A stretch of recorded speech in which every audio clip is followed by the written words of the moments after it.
भगवान विश्वरूप दर्शन दे रहे हैं अपना। और दर्शन में बता रहे हैं कि जैसे जैसे हम खाना खाते हैं समझिए, वैसे वो उसमें मुंह में सारे जाते जा रहे हैं। कौन? उसके धृतराष्ट्र के पुत्रों का समुदाय, राजा, भीष्म पितामह, द्रोण, कर्ण, सब जितने भी विकराल, बड़ा विकराल मुंह लग रहा है, दाढ़ों में फंसे हुए हैं, मुंह के बाहर आ रहे हैं, निकल रहे हैं, दांतों में बीच में लगे हुए दिखाई दे रहे हैं। बहुत विकराल रूप है। अर्जुन डर रहा है उससे। और नदी भी यथा नदी नाम बहवो देगा समुद्र मेवा विमुखा द्रवंती तथा तवामी नरलोक वीरा विशंति वक्तान्य विज्वलंती। जैसे नदियों के बहुत से जल प्रवाह, जो नदियाँ लगातार एक के बाद एक नदियाँ उसमें समुद्र में जाके समाती जाती हैं, इसी तरह से जो ये सारे लोग हैं, इसी तरह से उनके मुंह में प्रवेश कर रहे हैं। ये नरलोक के वीर जो हैं आपके प्रज्वलित मुख में प्रवेश कर रहे हैं, ऐसा अर्जुन देख रहा है।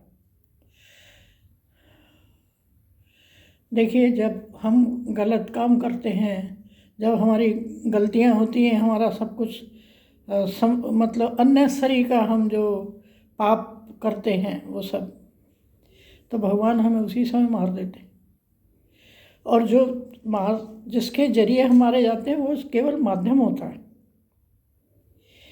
यथा प्रदीप्तम जलनम पतंगा विशंति नाशाय समृद्ध वेगाः तथैव नाशाय विशंति लोकास्तवापि वक्त्राणि समृद्ध वेगाः। जैसे पतंग जो हैं वो बस नष्ट होने के लिए प्रज्वलित अग्नि में अति वेग से दौड़ते हुए प्रवेश करते हैं, वैसे ही ये सब लोग भी अपने नाश के लिए आपके मुखों में प्रवेश कर रहे हैं। जैसे अग्नि जल रही होती है कहीं पर भी, और बाहर या लाइट जल रही होती है या कुछ भी होता है, तो उसमें पतंगे जो आ के इसमें खत्म होने लगते हैं, ऐसा लगता है जैसे मरने के लिए उसमें आ रहे हैं। ऐसे ही ये सारे लोग जो हैं मुखों की तरफ दौड़ रहे हैं, उनका नाश हो रहा है और अति वेग से दौड़ रहे हैं ये। लेलिह से ग्रसमान समन्तात लोकान समग्र वदनई ज्वलद्धि तेजो भी रा पूरे जगत समग्रम भासस्तवोग्रह प्रतपंति विष्णु। आप उन संपूर्ण लोकों को, ये मैं अभी करीब 26-27 श्लोक से कर रही हूँ। 26, पहले 23 से 27 तक के थे पिछले वाले में। तो आप उन संपूर्ण लोकों में को प्रज्वलित मुखों द्वारा ग्रास करते हुए सब ओर से बार बार चाट रहे हैं। हे विष्णु, आपका उग्र प्रकाश संपूर्ण जगत को तेज के द्वारा परिपूर्ण करके तपा रहा है। भगवान जो है इस तरीके से उनको उनके मुख में जो प्रवेश कर रहे हैं, ऐसे लग रहा है जैसे चाट रहे हैं, खा रहे हैं, मुख में जा रहा है। कोई बाहर है, कोई दाढ़ में है, कोई कहीं लिपटा हुआ है, फिर उसको चाट रहे हैं। ऐसा रूप भगवान दिखा रहे हैं उसमें। आख्या ही में को भगवान उग्र रूपो नमोस्तु ते देववर प्रसीद विज्ञातुमिच्छामि भवन्तमाद्यं नहीं प्रजानामि तब प्रवृत्तिम। मुझे बतलाइए, अर्जुन कह रहे हैं कि आप उग्र वाले रूप कौन हैं। अब जानना चाहता है अर्जुन कि ये उग्र रूप वाले हैं कौन। हे देवों में श्रेष्ठ, आपको नमस्कार हो, आप प्रसन्न होइए। आदि रूप, आपको मैं विशेष रूप से जानना चाहता हूँ, क्योंकि मैं आपकी प्रवृत्तियों को नहीं जानता। तो हे गुरु रूप वाले, आप मुझे बताओ कि आप कौन हो। नमस्कार है मुझे आपको। और बार बार नमस्कार करते जा रहे हैं अर्जुन जो है। श्री भगवान बोले, भगवान जवाब दे रहे हैं उसका। कालोस्मि लोक क्षयकृत प्रवर्धो लोकान् समाहर्तुमेह प्रवर्तः ऋतेऽपि त्वां न भविष्यन्ति सर्वे तेव स्थिता प्रत्यनीकेषु योधाः। भगवान कह रहे हैं, मैं लोगों का नाश करने वाला बड़ा हुआ महाकाल हूँ। अर्जुन का जो सवाल था कि आप कौन हैं, उसका जवाब भगवान दे रहे हैं। मैं सारे लोगों को जो नाश करता है, मैं उसका भी महाकाल हूँ, वही महाकाल हूँ।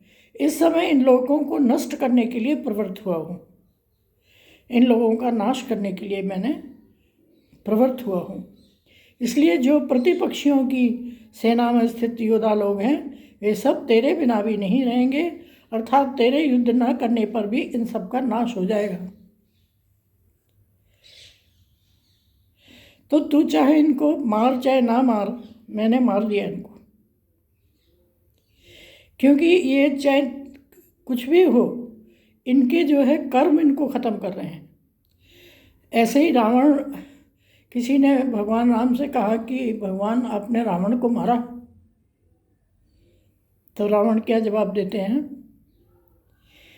रावण को मैंने नहीं मारा, उसके कर्मों ने मारा, मैंने नहीं मारा रावण को। तो जो हमारे कर्म खराब होते हैं, वही हमारी मृत्यु के ग्रास, हम उनके बनते हैं ग्रास। तो इसी तरह से भगवान यहाँ पर भी बता रहे हैं कि इनको तो मैं पहले ही मार चुका था, तू केवल माध्यम बन जाए इनका।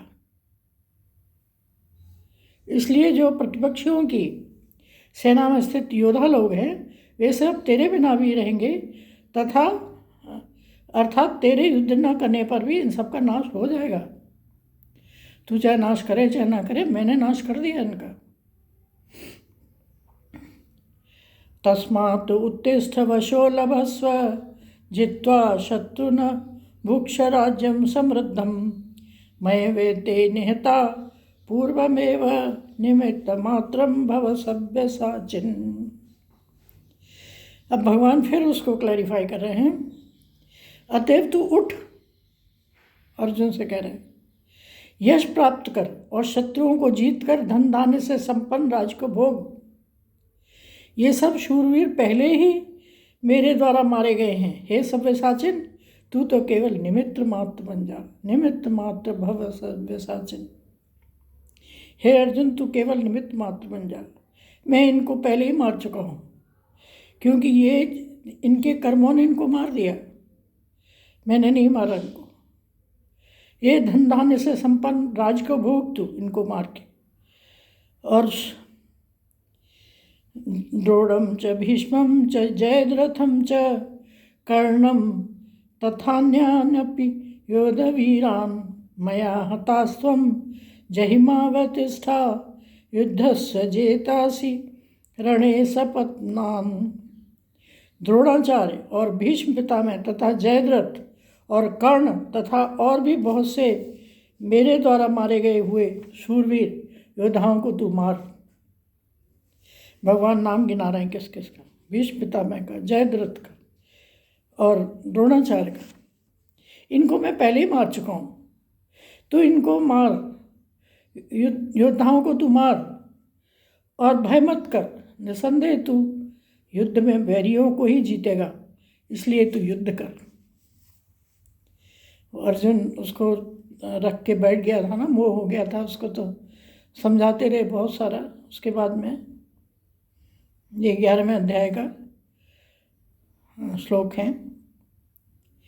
संजय क्या बोल रहे हैं, बोलते हैं, एतत् श्रुत्वा वचनं केशवस्य कृताञ्जलिर्वेपमानः किरीटी नमस्कृत्वा भूय एवाह कृष्णं जगद सगद्गतं भीत भीत प्रणम्य। संजय बता रहे हैं, संजय धृतराष्ट्र को बता रहे हैं बैठे हुए। संजय बोले, केशव भगवान के इस वचन को सुनकर मुकुटधारी अर्जुन हाथ जोड़कर कांपता हुआ नमस्कार करके, फिर भी अत्यंत भयभीत होकर प्रणाम करके भगवान श्री कृष्ण के प्रति गदगद वाणी से बोला। तो जो केशव भगवान के ये जो वचन थे, उनको सुनकर जो अर्जुन था मुकुटधारी, जो मुकुट धारण करे हुए था, वो कांपता, डर रहा, भयभीत हो रहा था और करता हुआ श्री भगवान के के प्रति गदगद वाणी से कहा। ये हम अगली उसमें लेंगे। जय श्री कृष्ण। भगवान हमको मार देते हैं उसी समय जब हम गलत काम करते हैं। बाकी जो जो जिसके माध्यम से मारे जाते हैं वो अलग चीज़ है। जय श्री कृष्ण, जय श्री राम, जय गुरुदेव।